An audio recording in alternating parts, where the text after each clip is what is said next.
Hello everybody, welcome to the Fiesta series. Today I'm going to be showing you how to change your radio and presets.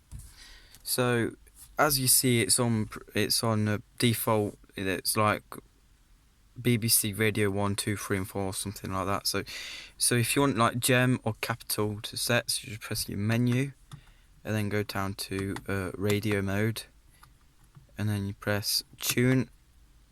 And it goes up in 0.05, so you've got to keep pressing it until you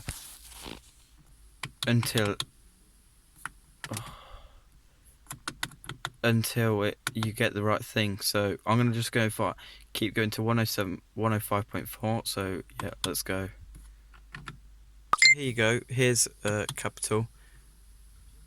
Yeah, I'm just going to play that for a minute because I don't want to get copyrighted. So what you want to do is hold down what number you want to have it set as. So let's go for 1. And you see hold to store.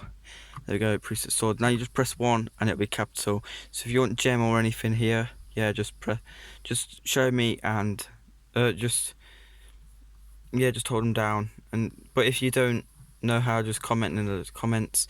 So yeah, if you did like this, please like and subscribe, and I'll see you all in the next one.